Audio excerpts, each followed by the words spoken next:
तार मुखिया जी अरे खींच के मलाई आ कहवा धराई बोली कोरोना के कमाई कहवा धराई बोली कोरोना के कमाई।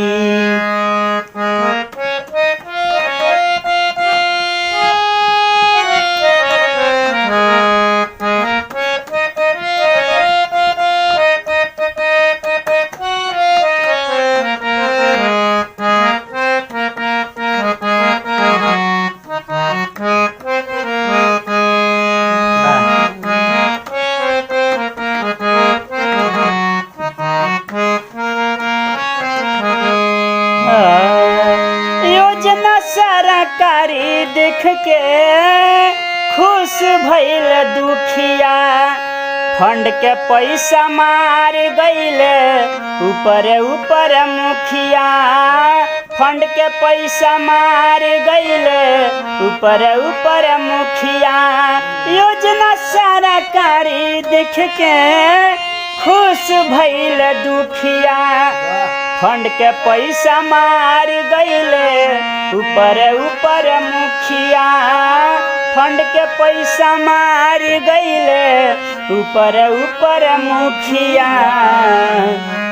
ऊपर से नीचे ले बा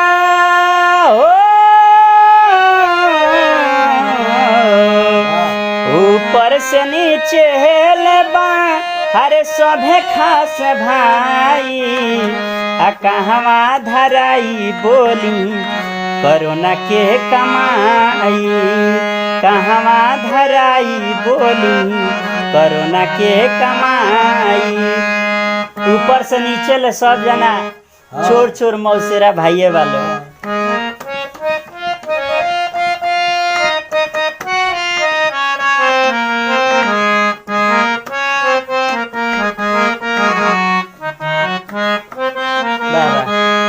पूछे वाला केहू नइखे विपत्ति में हाल हो गरीबवा के पैसा खा के भइले बालो लाल हो गरीबवा के पैसा खा के भइले बालो लाल हो।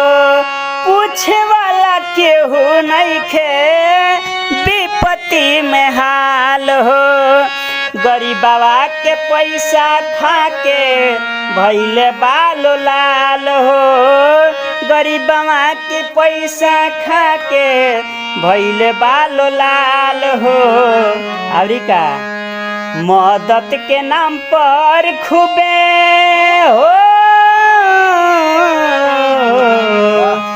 मदद के नाम पर खूबे हो खतबा लुटाई आ कहवा धराई बोली कोरोना के कमाई कहवा धराई बोली कोरोना के कमाई। अरे बा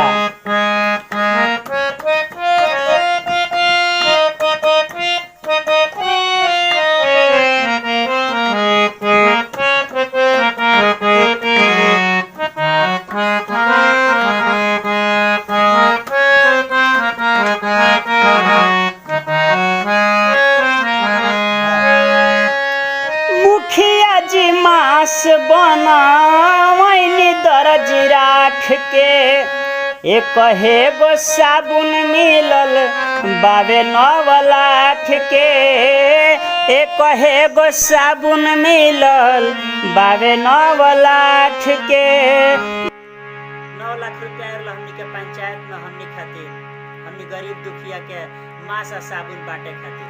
लेकिन 9 लाख रुपया का भइल 9 लाख रुपया के एक गो साबुन मिलल है आ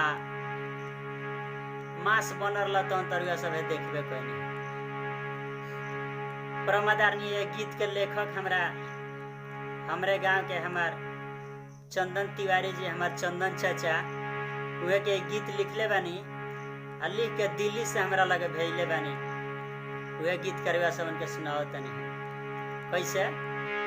मुखिया जी मास बनवैनी दर्ज राख के एक हे गो साबुन मिलल बावे 9 लाख के। एक हे गो साबुन मिलल बावे 9 लाख के। चुनु तिवारी कहे हो,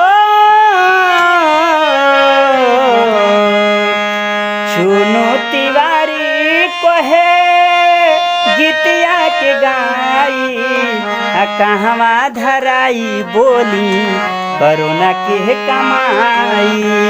कहवा धराई बोली करोना के कमाई। मारता रे मुखिया जी हो,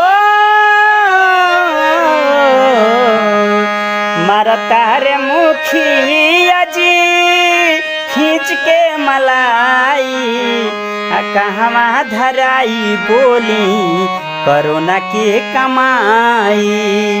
कहवा धराई बोली करोना के कमाई। कहवा धराई बोली करोना के कमाई।